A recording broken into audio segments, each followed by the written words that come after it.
Now the win streak comes to an end. The Laker 9-game streak comes to a close, playing without Cade Cunningham. The Pistons get the win. Now back to LeBron. He's played 1,613 games in the NBA. This was just the third time that he had 0 points in the first half. In fact, it was the latest into a game he ever scored at first points in his career. And he was asked about his role when it was over. Did you feel comfortable? I think this was the third time in your career only where you had a scoreless first half, but it still felt like you were in the game. That makes sense. It's the role that I'm playing for the ball club.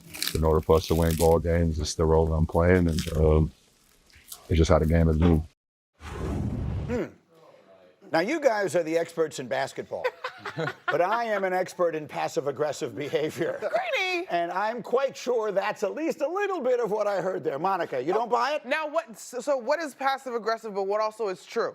And I think it's true. Like, this is the role. This is no longer the vintage LeBron James-led teams. And most importantly, in terms of this renaissance, if you will, for the Lakers, it's been about the way they've been able to shift and figure out different roles defensively. Yes, but not to score until we've played over 30 minutes in the game last night? That's not why they lost the game. I'm not suggesting it's why they lost the game. I'm suggesting LeBron wasn't thrilled with it. What do you think of that? It's all good as long as it works. And when it don't work, I'm going to tell you why it doesn't work. Iman, I got a question for you, though. Yeah. Who won the game last night? Detroit. Who were they without? Huh? Who were they without last night? Cade Cunningham. And who else? They were also without Isaiah. I'm just curious. Yeah. They didn't have a guy. They didn't have their guy. Seriously. Oh, my gosh. What are we saying? I'm saying we are now realizing, we were just talking about it in the back. We have a LeBron James that has had such a great career that the Detroit Pistons can go out here and end their streak, and we're going to highlight the Lakers. Yeah. That's unbelievable. Even highlight his quote, when his quote is nothing but the truth. I'm no longer the first option. You shouldn't be expecting me to have all these scoring tandems and all this stuff going on.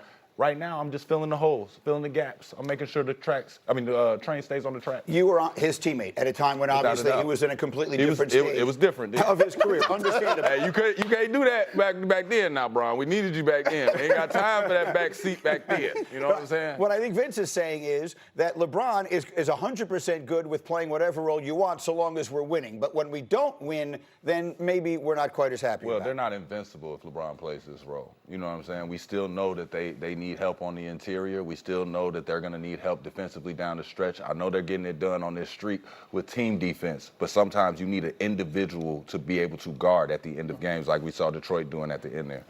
They've still won 9 out of 10. They're obviously still red hot. Have what they've done over the last 3 or so weeks changed your perspective of what their ceiling is when we get to April and May? Well, I thought their ceiling before Green was a first-round team, depending on the matchup. Now I think, especially if they play Houston in the first round, because they're so good in the clutch last night notwithstanding, they can get to the second round. But I think that's kind of where it is. Because I think there is a gap between Oklahoma City, San Antonio, and everybody else, and they are the head of everybody else. Yeah, I would agree with that. And I think, to me, as we look at that 3, last week it was the Nuggets, and I didn't think they were going to get out of that series. This week it's Houston, and I would agree with Vince that they've got a better chance.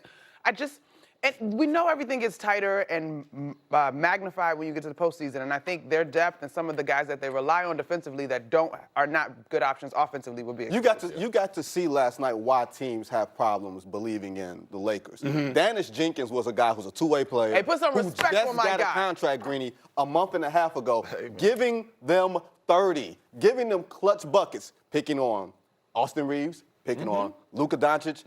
Imagine those guys in a playoff situation, Right. picking on the Lakers. Yes, and if those guys aren't Jenkins, but they are, I don't know, Shea Gilgeous-Alexander, good luck, right? Then it gets a whole lot more complicated. Okay, so the Pistons with a really nice win without their superstar at home, and the Lakers' win streak comes to an end. Now we turn our attention to the most entertaining show in sports.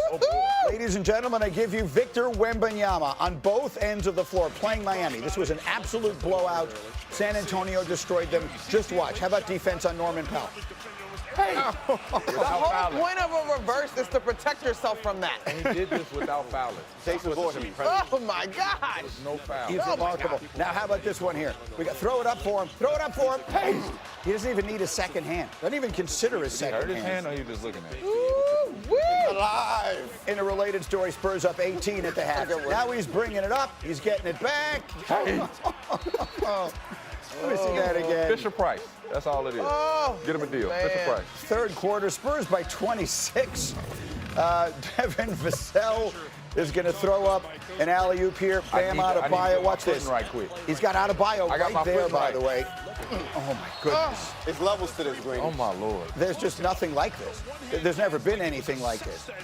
That's just something you've never seen anyone do in your life. Now it's De'Aaron Fox throwing it up. How many dunks did he have in this game? 70. Spurs lead by 30. Fourth quarter. Watch him. Hey, look at him go. I mean, just look at him go. He flies. He literally flies, and then one time, put him in on Oh, no. Come on. Victor Wembanyama, 26 points, 15 rebounds. Spurs win it 136-111. And after the game, he wants you to know he's the MVP. Vic, have you thought about MVP at all? Yeah, for the last 15 minutes at least. Yeah, I have thought about it. I think right now there is a debate, that should be. Even though I think I should lead the race. And I'm trying to make sure that until the end of the season, there's no debate anymore. 3 arguments.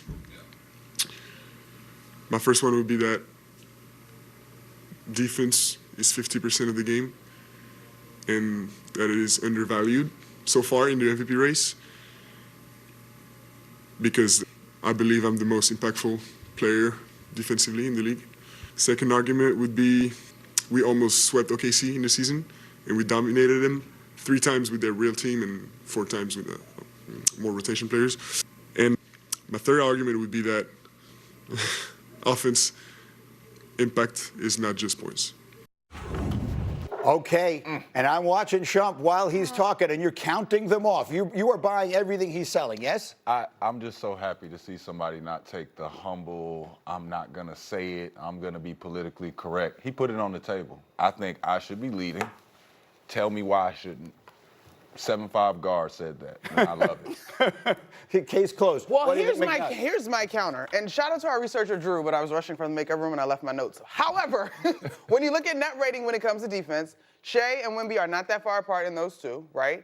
When you look at the overall defensive rating, there's a little bit more of a gap there. But it's not as if Shea is not in the conversation as one of the best defenders in the league, right? Different position, different style, but still impacting that side of the basketball.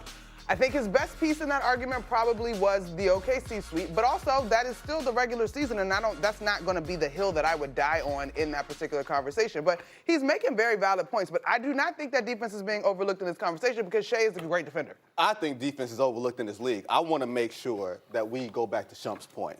I'm so damn tired of all these humble superstars in the NBA acting as if the MVP doesn't matter. Oh, I'd rather go play with my horses and everything else. No. Stand on it, call it, say exactly what it is. These dudes are hyper competitive. They want to win MVP. Victor already shamed the NBA stars into playing in the All-Star game, right? And now he's forcing dudes